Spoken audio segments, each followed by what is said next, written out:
وہ 4 بھوکے کتوں سے بچتے ہوئے یہاں تک پہنچی تھی اور یہاں آ کر اس نے اپنا بیٹا بھی کھو دیا تھا اور آج خود بھی آوارہ کتوں کی خوراک بن گئی تھی۔ اس کا نام سائرہ تھا۔ وہ ذات کی مسلم، شیخ طیب اس کا شوہر کسی کا مقروض تھا اور بھٹے پر مزدوری کرتا تھا۔ شادی کے بعد وہ بھی اپنے شوہر کے ساتھ بھٹے پر مزدوری کرنے لگی تھی۔ جب اس کے 3 بچے ہو گئے تو ایک دن اچانک اس کا شوہر ہارٹ اٹیک سے چل بسا۔ اس کے بعد اس کی دربدری اور ٹھوکریں شروع ہو گئیں۔ اس کے مالکوں نے قرض کے بدلے اس خاتون کو بھٹے پر روک لیا اور اس سے شوہر کے قرض کی جگہ پر مزدوری کروانے لگے۔ وہ 3 بچوں کی ماں تھی، اس لیے اپنے بھی بہت زیادہ اخراجات تھے اور کہاں پر اپنے 3 چھوٹے بچوں کو پالتی، ساتھ ساتھ ڈبل مزدوری بھی کرتی رہی۔ اس لیے شوہر کے قرض پر مزدوری کر کر کے وہ مزید مقروض ہوتی گئی اور اسی طرح ایک دن اسے گجرات کے بھٹے کا ایک مالک خرید کر لے گیا۔ گجرات سے وہ لاہور کے بھٹے پر پہنچی اور پھر وہاں سے بھاگتے بھاگتے وہ ہمارے گاؤں کے بھٹے پر۔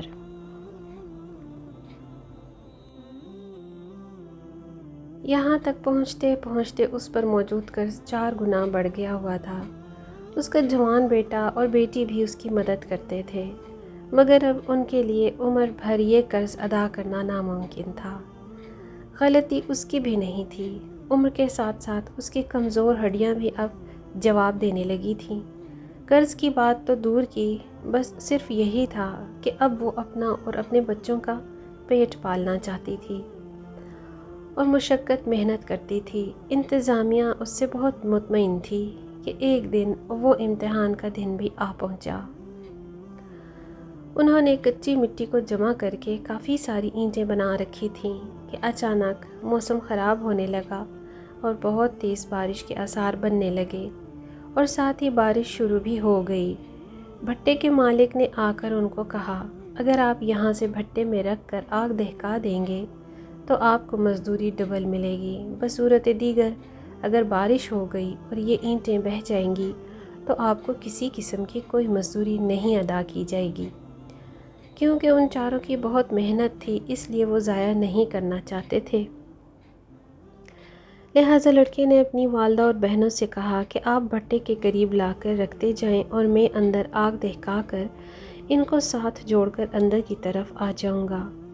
اس دوران جب بھٹے کی آگ دہکنے لگی اور لڑکا واپس مڑنے لگا تو اس کا پاؤں پھسلا اور وہ اسی دہکتی ہوئی آگ میں جا گرا۔ والدہ اور بہنوں کے پہنچنے تک وہ جل کر کوئلہ بن چکا تھا۔ دہکتی ہوئی بھٹی کے ٹھنڈا ہونے کے انتظار تک وہ لڑکا جل کر خاک اور ختم ہو چکا تھا۔ انہوں نے لوگوں کی مدد سے مل کر اپنے آبائی علاقے میں جانے کی بجائے مر جانے والے بیٹے کی طرف دیکھا اور وہیں اس کی تدفین کر دی گئی۔ بس چند آنسو بہانے کے بعد دوبارہ سے ماں اور بیٹیاں قرض چکانے کی یاد میں مزدوری کی یاد ستانے لگی اور بھٹی کے انتظامات دیکھنے والے منشی نے ان کو اتنی بھی مہلت نہیں دی کہ وہ اپنے بیٹے اور بھائی کا غم منا سکتے۔ ایک ماں جی بھر کر اپنے بیٹے کا سوگ منا سکے اور کچھ ہی دنوں بعد دوبارہ اپنی جوان بیٹیوں کے ساتھ اینٹیں بنانے کا کام کرنے لگی۔ 1 سال پہلے مجھے یاد ہے عید قربان کا دن گزرا تھا۔ اس کی بیٹیاں بھٹے کے قریب قرب و جوار کے گاؤں گاؤں میں پھر رہی تھیں، مگر سارا دن پھرنے کے بعد بھی اتنا گوشت جمع نہیں کر پائیں۔ گھر جا کر انہوں نے بھی ماں سے ضد شروع کر دی کہ ہمیں بھی گوشت کھانا ہے۔ دوسرے دن ماں نے خود گوشت جمع کرنے کی خاطر نکلنے کا فیصلہ کیا، مگر کیونکہ یہ دیہاتی علاقہ تھا اس لیے یہاں پر پہلے دن قربانی کے تمام فرائض ادا کر لیے جاتے تھے اور جو کچھ جس نے بھی قربان کیا ہوتا تھا جلد از جلد ختم کر دیا جاتا تھا۔ اس لیے اسے کہیں بھی قربانی ہوتی ہوئی نظر نہیں آئی اور مایوس ہو کر واپس لوٹ ہی رہی تھی کہ راستے میں اس نے کتوں کے جھنڈ کو دیکھا جو کسی قربان کیے جانوروں پر چیر پھاڑ کر رہے تھے۔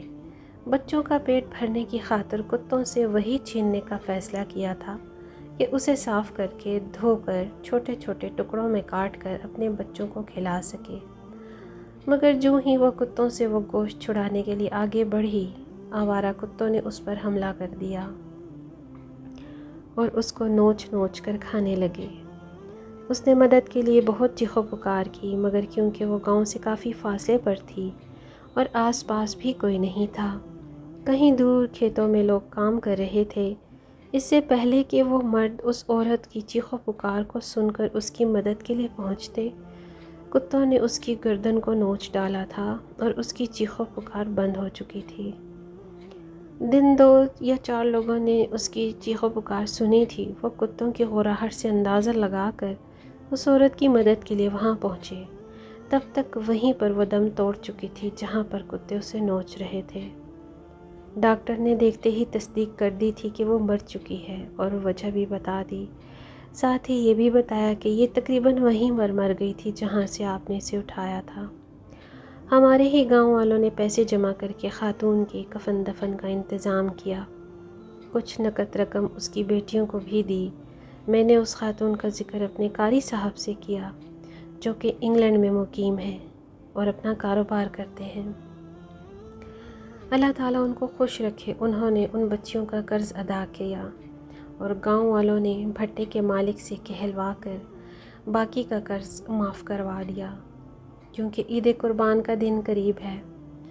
مجھے یہ بات اس وجہ سے ذہن میں آئی کہ سید صاحب نے مجھ سے رابطہ کیا اور ایک بڑے جانور میں 3 قربانی کے حصے رکھوانے کے لیے ان کی رقم ادا کر دی۔ خوبصورت انداز میں برابر تقسیم کر کے لفافے میں بند کر کے بھٹے کے قرب و جوار میں غریب لوگوں میں تقسیم کر دیا جائے۔